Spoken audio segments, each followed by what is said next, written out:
الحمد لله رب العالمين الذي بعث في الأميين رسولا منهم يتلو عليهم آياته ويزكيهم ويعلمهم الكتاب والحكمة وإن كانوا من قبل لفي ضلال مبين والصلاة والسلام على من بعثه رحمة للعالمين وعلى آله وأصحابه والتابعين إلى يوم الدين.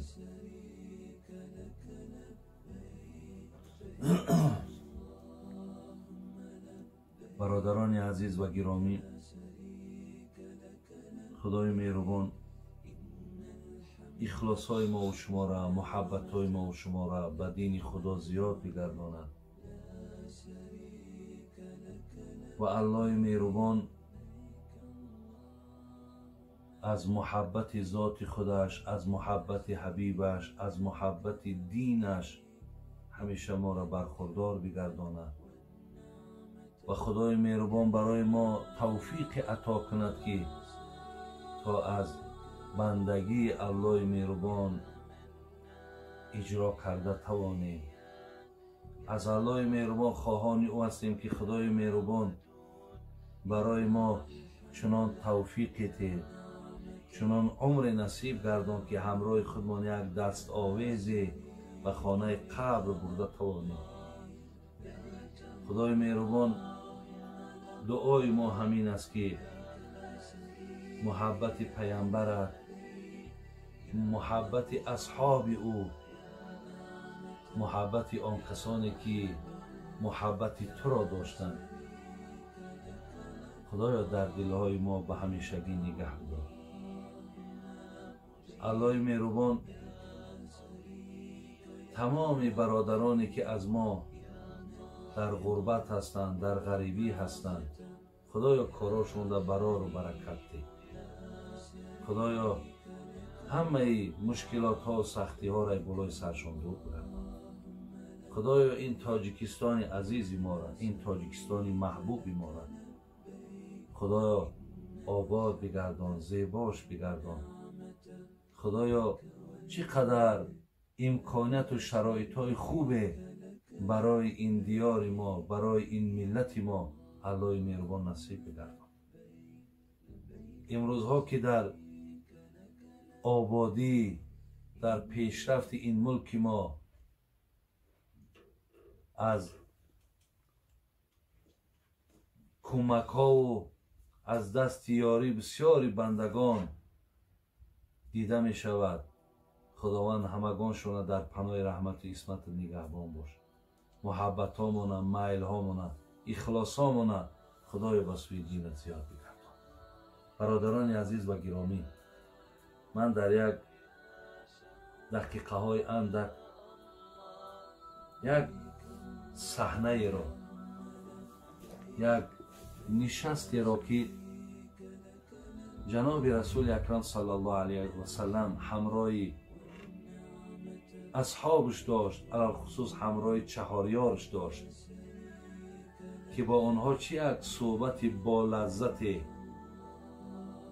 چه یک صحبت زیبایی را انجام داد که خدای مهربان رحمت کند ابن حجر عسقلانی را که این شخصیت بسیار شخصیت معروف و مشهور در عالم اسلام که این حضرت اصلا علی ابن محمد است، با جناب ابن حجر عسقلانی معروف و مشهور هست که این گویم جای تولدش همون عسقلان هست که این بنده خوبی خدا پیروی از مذهب امام شافعی دارد و بسیار عنوانهای بزرگم دارد. این مردک محدث هست، این آدم عالم است، حتی عنوان شیخ الاسلام دارد، حافظ، امیر المؤمنین در حدیث، مفسر است، مؤرخ است، فقیه است. این ابن حجر عسقلانی است. برادران عزیز و گرامی، کتاب‌های خیلی زیاده، حتی جلال الدین سیوطی میگد عدد کتاب های نوشته جناب ابن حجر اسقلانی تا 200 و حتی تا 270 هم میرسد که کتاب های مشهور ایشان، یکی از اونها فتح الباری است که این شرح صحیح بخاری است، همچون بلوغ المرام، همچون لسان المیزان، تهذیب و تهذیب که اینها از کتاب های مشهور جناب ابن حجر اسقلانی هستند. اینجا همین حضرت یک مسئله را، یک همون مصاحبه را بگیم، یک نشستی را که با ابوبکر و عمر و عثمان و علی و حتی اینجا در حتی جناب ابیذر غفاری هم میگد شرکت داشت، یک صحبت بین خود داشتند که حتی در این صحبت برادرای عزیز اینقدر صحبت با لذتی بود که جناب ابن حجر اسقلانی میگد حتی جبرائیل هم آمد شریک شد و حتی بعد جبرائیل آن چیزی را که از خودم ابراز کرد حتی با از نزد خدای مهربانم برای این محفل گویم بسیار یک مصلحت زیبای دیگری را آورد. یعنی گویم این بسیار شنیدنی هست. برادر عزیز خوب گوش کنین، بنده خدا اینها را جمع کرده است تا ما از اینها بهره برداریم، گوش اندازیم تا به اینها پایبند شیم و میل و محبت من با به دین خدا زیاد شود.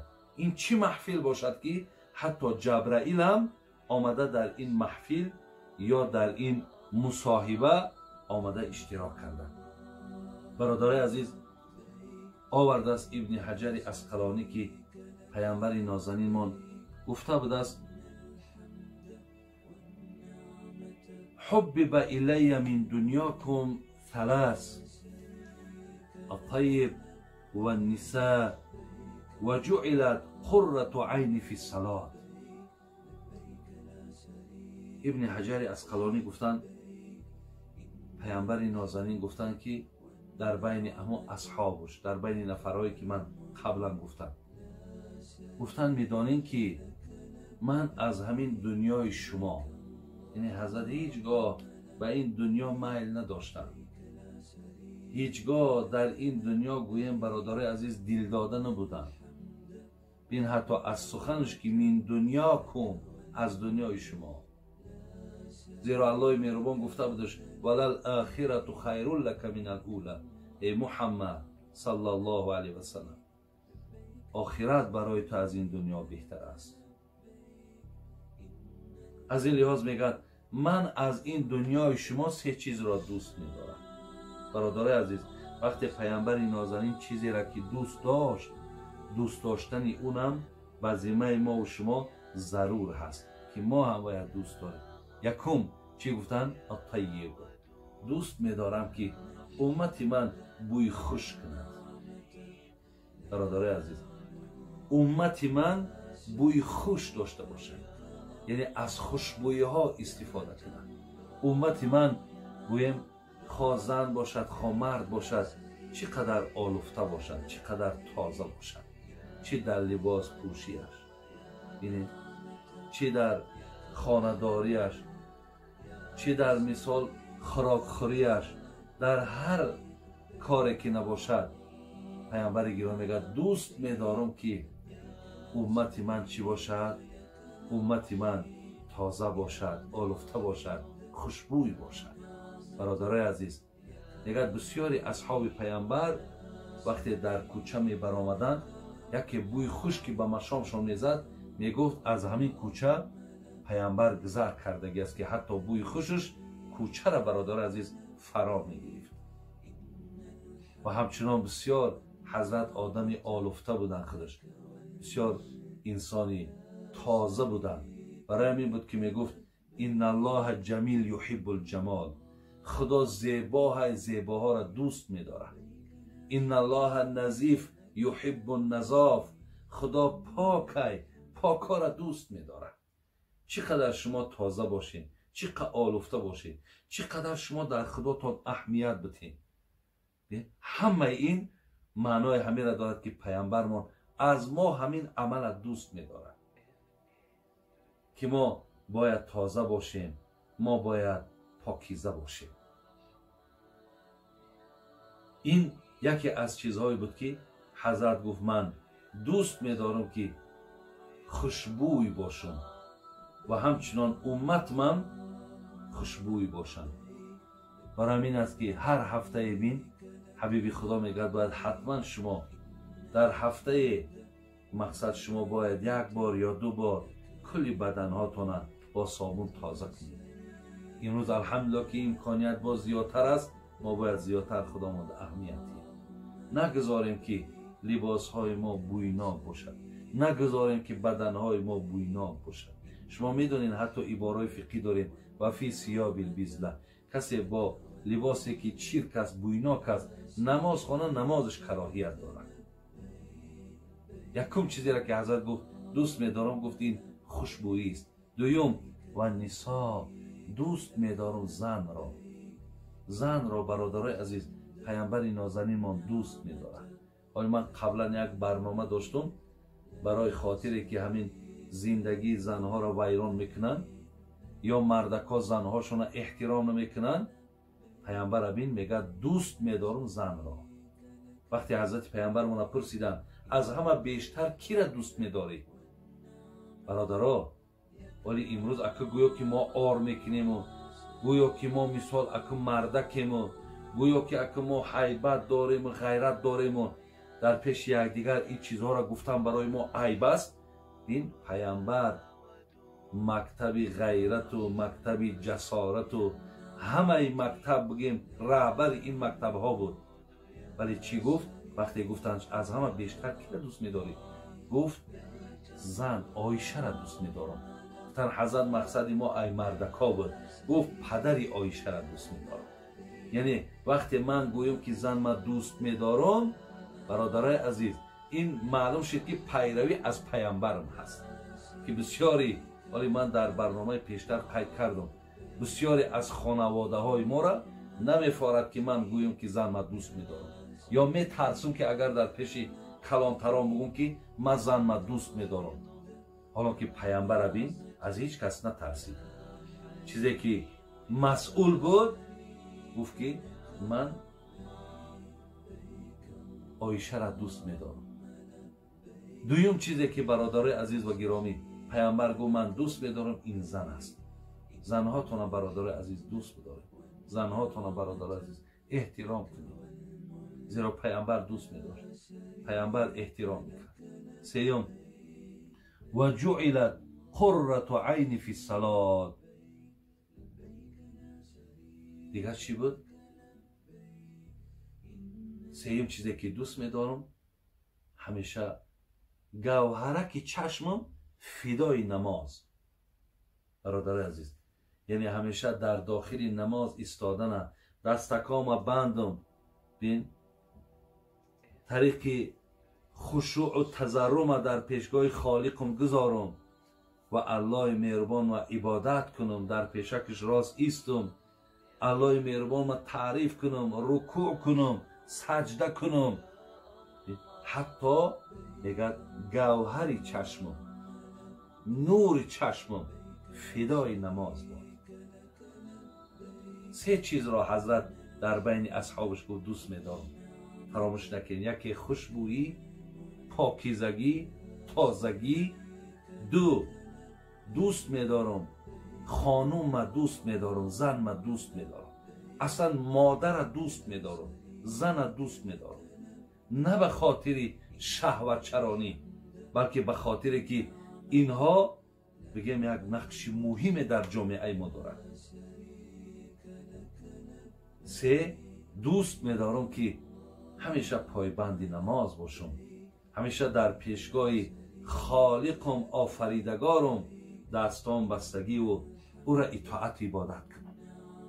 پس معلوم شد که سه چیزی را که حضرت دوست داشت ما هم دوست بداریم.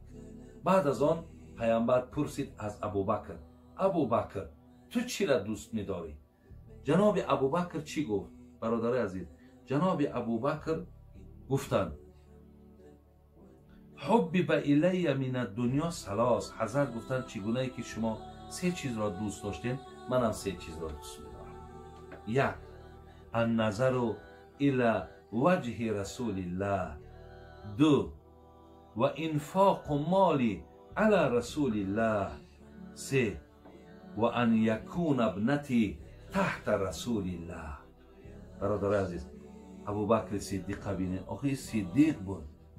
این حقیقتا بهترینی بنده خدا بعد رسول الله که عقیده ما و شما اهل سنت همین است، این ابوبکر صدیق است. این حقیقتا صدیق بود، حقیقتا این یار غار بود، حقیقتا این محبوبیت داشت. ببین حضرت چی میگن؟ حضرت چی را دوست می‌داری؟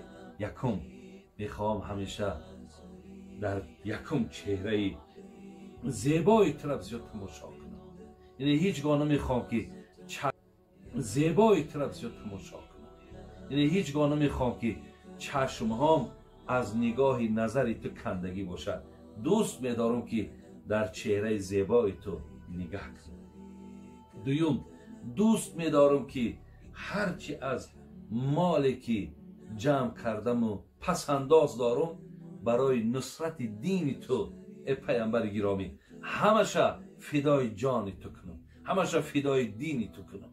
سه، دوست می‌دارم که دختری من عایشه در نکاح تو باشد. برادر عزیز، به هر سه آنچه که دوست می‌داشت ابوبکر صدیق موفق شد. خوش به حالشون برادر عزیز، چی محبوبیت داشتن، چی قدر جان فدایی داشتن، چی بنده های خوشبختی بودن که حیاتشون با پیامبر گرامی سپری کردن. خسور پیامبر ببینید، پیامبر نازنین دخترش ابوبکر صدیق دختر ابوبکر صدیق عایشه را دوست می داشتن. ببینید پیامبر عایشه را دوست می دارن. امروز ما برادر عزیز خلاف راه پیامبر رفتیم. ولی بسیاری هم یک زن میگه، مرا زنگ زد گفت همین مردکم فقط میگه که زن دویم و سوم گرفتن سنت پیامبر ای. من بر او گفتم احترامی من سنت پیامبر نیست؟ آیا مقصد تأمین خانوادت خوب کردن سنت پیامبر نیست؟ آیا با زبان شیرین قدیما صحبت کردن سنت پیامبر نیست؟ آیا پدر و مادر مرا یک همچون به حیث مهمان فیرات کنی، در خانه احترام شو کنی، این سنت پیامبر نیست؟ فقط همین زن دویم سنت پیامبر است. گفتم آفرین به شما، آفرین به همین زنهایی که با سوادن، زنهایی که مقصد دانش دارین، خواندگی، تعلیم دارین. آفرین به شما. این گپی شما گفتم بینهایت گپی بلند است، بینهایت گپی بلند است. ولی من در بسیاری از موضوع میگم که وقتی ما دعوا میکنیم سنت پیامبر میگیم، محبوبیت ما به سوی پیامبر مثال دایم زم میکنیم که ما پیامبر ای جان مانده دوست میداریم، میدونیم که پیامبر چی در زندگی با عایشه چه خیل بود. ببین ما یک اندکش از کتاب احیاء العلوم امام غزالی میگه که پیامبر میگه صلی الله علیه و سلم هرگاهی که طعام خوردن میشی عایشه را دعوت میکرد، به عایشه طعام نمیخورد. وقتی لبی دسترخوان دا می نشست حتما در کنارش عایشه را میشینند. شما کردارای حضرت با کردارای خودتان موافق کنید. سه، میگه وقتی عایشه یگان استخوان میگرفت میخوای گوشتاش در زمین میموند، پیامبرمون همون را میگرفت دوام میداد. عایشه مادرمون میگه پاش حضرت دراز میکرد و سرش میگه در پیش بر من میماند و خواب میکرد. این بود زندگی پیامبر نازنین با عایشه. این برادرای عزیز، این معنای چیه؟ این کارهای پیامبر همش به خاطر هوا و هوسش نبود. قرآن میگه و ما ینطق عن الهوا ان هو الا وحی یوحی. چیزی که پیامبر کرد همش از آسمان، از نزد الله مهربان فرمایش میشد. برای همین سه چیزم ابوبکر صدیق دوست داشتن.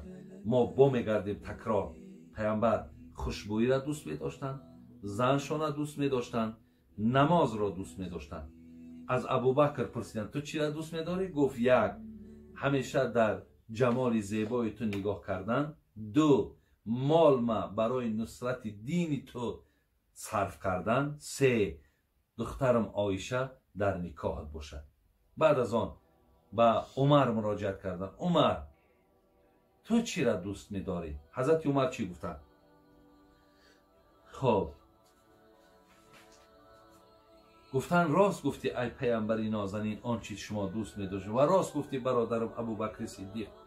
منم گفتن از این دنیا حب الی من الدنیا ثلاث، منم سه چیز را دوست می دارم. یک، الامر بالمعروف. دو، و نهی عن المنکر. سه، و ثوب الخلیق. برادرای عزیز، حضرت عمر چی را دوست می داشتن؟ یکم، امر به معروف را دوست می دارم، یعنی در کجایی که نشینم میخواهم که مردم به سوی نیکی دعوت کنم.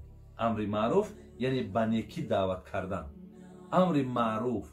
دو، نهی منکر. دویم چیزی که دوست میدارم از آن چیزی که خدا بندگانش من کرده است میخواهم به گوش بندگان خدا رسانم که خالق شما، رازق شما همین کاری که تو کردی همین را من کردگی است. سه، پوشیدن لباس هایی که بسیار عادی هستند، خاکسارانه هستند. دوست می‌دارم که لباسم از همین باشد. خدای مهربان از جناب عمرم راضی باشد. عمرم برادرای عزیز در بین چهاریار پیامبر بسیار خدمت‌های عالی کردگی‌اند، بسیار خدمت‌های کلانی را انجام دادگی‌اند. در دوام قریبمون 10 سال بیشتر خلافتش بی‌نهایت ای شکست ایمپریاهای بزرگ، چه ایمپریای فارس و ایمپریای روم، همه به دست حضرت عمر شد. چقدر آبادی ها، چقدر پیشروی ها، چقدر عدالت در بین مردم، همه از برکات حضرت عمر بود. برادران عزیز، حضرت دوست داشتن چرا؟ امر معروف، نهی منکر و پوشیدن لباسی خاکسارانه و لباسای بگیم چشم ناگیر. بعد از آن حضرت رو به سوی حضرت عثمان آوردن. عثمان تو چی را دوست می‌داری؟ حضرت عثمان چی گفتن؟ گفتن دوست می‌دارم حب به الی من الدنیاست، منم سه چیز را دوست می‌دارم: اشباع الجیعان و کسوت العریان و تلاوت القرآن. حضرت عثمان که مردکی غنی بود، مردکی ثروتمند بود، مردکی مالدار که بود، برادر عزیز ببین چی گفت؟ دوست می‌دارم که در کجا یک گرسنه باشد میخواهم که شکمش سیر کنم. دو، در کجا یک آدم بی لباس باشد لباسش پوشانم. سه، همیشه میخواهم که قرآن تلاوت کنم. این جمع آوری قرآن هم در دوره حضرت عثمان شد. قرآن به یک کتاب مکمل تبدیل یافت و در بالای قرآن هم گویم کشته شد. چگونه یک پیامبر نازنین گفت که تو بر آیت فسیکفیکهم الله و هو السمیع العلیم در همین آیت میرسی تو را به قتل میرسانند. همچنان هم حالا میگه دمو قرآن عثمانی که الله داناست در لینینگراد است یا در تشکیل است، میگه در بالای همون آیت خون حضرت عثمان ریختگی است. حضرت عثمان بسیار عاشق قرآن بودن، هم کتابش کرد و هم همیشه تلاوتش میکرد. او سه چیز را دوست میدارم: گرسنه ها را شکمشون سیر کنم، نفرهای بی لباس لباس پوشانم و سه، همیشه قرآن بخوانم. برادرای عزیز، وقتی من در ابتدا گفتم سنت رسول الله را باید ما دوست بداریم، سنت های چاریارش هم باید دوست بداریم. پیامبر و عز و علیها بی نواجیز گفته است سنت های چاریار من را به دندان ها تان بداریم، یعنی همیشه با سنت های چاریار من باشیم. خوش به حال ثروتمندای ما که بین پیروی ای حضرت عثمان میکنند.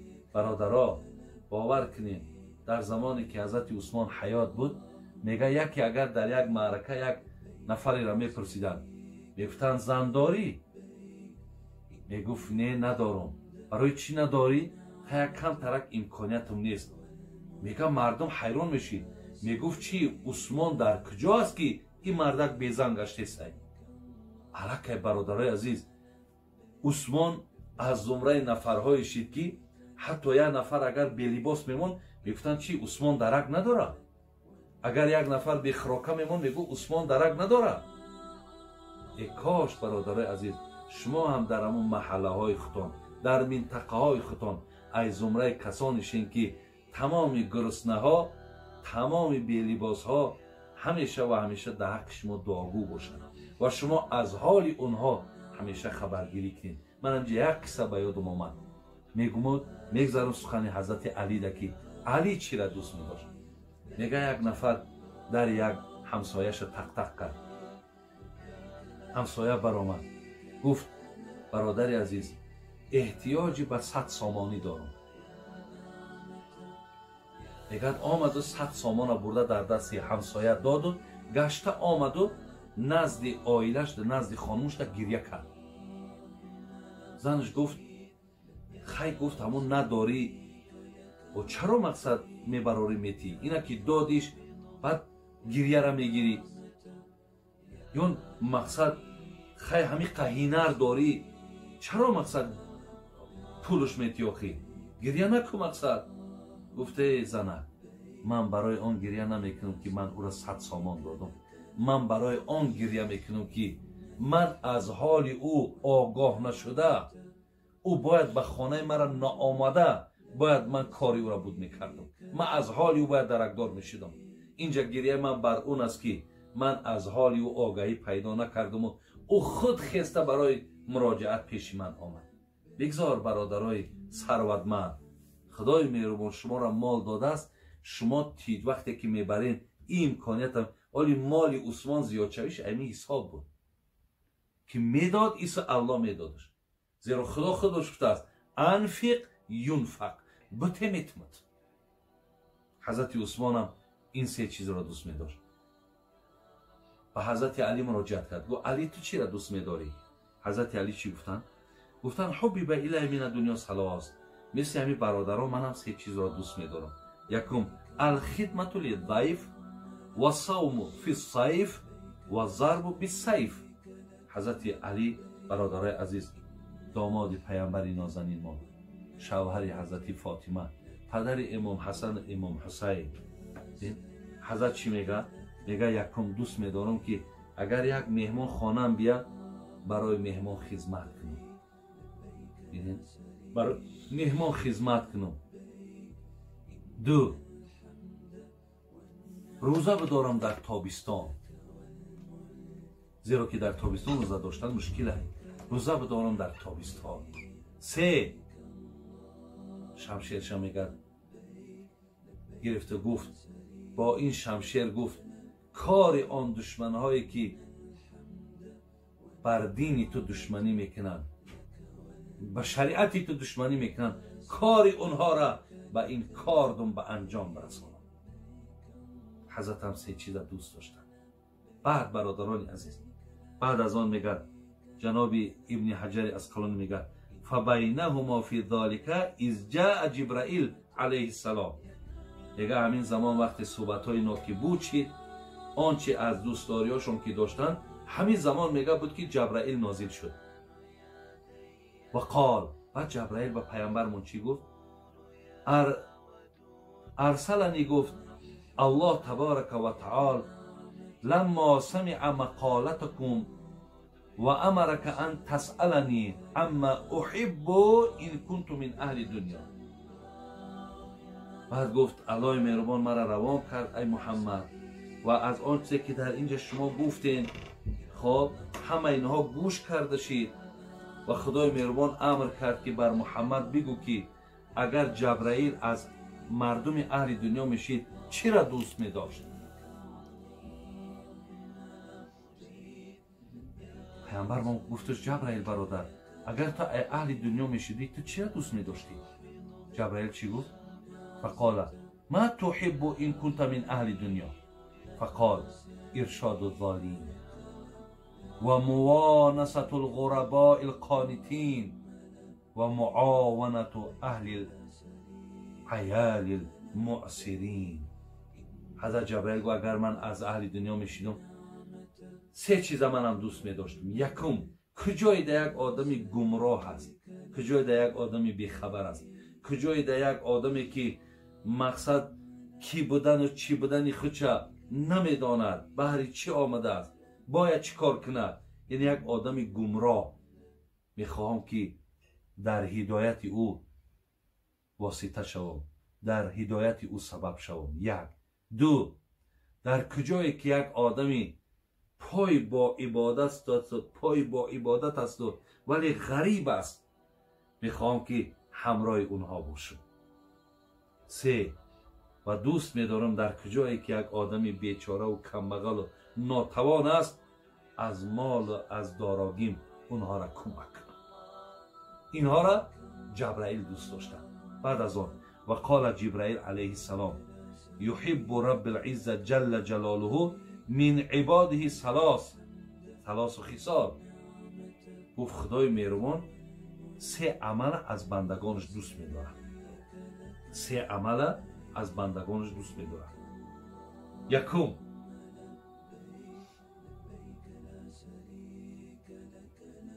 نگاه داشتن امانت. یعنی یک آدمی از سخن پیشت امانت میماند، مال و ملکش امانت میماند، امانت را خیانت نکردن، الله این خصلت از بندهاش دوست می‌داشتد. دوم، والبکا عند الندامه. دوم، گریه را وقتی که در کرداراش پشیمان میشه و پیش خداوند گریه میکنه، همین گریه را هم الله دوست می‌داشتد. سوم، و صبر عند الفاقه. سوم، وقتی که شما در حالت تنگ دستی میزنید، در حالت مشکلات میزنید و صبر میکنید، این حالت در چی هست؟ این حالت در هم خداوند این گویم عمل ما را، این کردار ما را که صبر هست دوست می‌داشته است. در یک روایت دیگر دیدم برادرها، اینجا صحبت من تمام می شود. در یک روایت دیگر دیدم که ابوذر غفاری هم در همونجا بود است. پیامبر از ابوذر هم پرسیدند ابوذر تو چی را دوست می‌داری؟ ابوذر چی گفت؟ گفتن که سه چیز را، الجوع و المرض و الموت. دوست می‌دارم گرسنه باشم، دوست می‌دارم بیمار باشم، دوست می‌دارم که در قید این حیات نباشم. پیامبر گفت که ابوذر برای چی گفت؟ یعنی این چیزایی را که تو دوست می‌داری بسیاری از بندگان خدا میگه خدایا پناه طلب میکنیم از گرسنگی، از بیماری، از مقصد مردن. تو چرا اینها را دوست می‌داری؟ برادرها، ابوذر غفاری چی گفت؟ گفتن لیوریق قلبی و لیخف ذنبی لألقی ربی. گفتن یکم این است که وقتی که آدم گرسنه ماند قلبش بسیار ملایم می شود. انسان وقتی بیمار شید خدا با طفیل بیماری گناهاش را می بخشد. و وقتی که از دنیا که دنیا را پدرود گفت با پروردگارش ملاقات می شود. خدای مهربان، این صحبتی را که من داشتم که یک صحنه بود برادرای عزیز، یک لحظه که نشسته که تا جبرائیل آمده در اینجا اشتراک کردن. خدای مهربان بعد شنیدن این صحبت ها و این محبوبیتی که پیامبر نازنین من داشت، اصحاب او داشت، خدایا توفیقی پایبند شدن نصیب مکن. خدایا ما را از زمره کسانی بگردان که آنچه که اینها دوست داشتن ما هم دوست بداریم. ربنا تقبل منا انك انت السميع العليم وتب علينا انك انت التواب الرحيم. امين.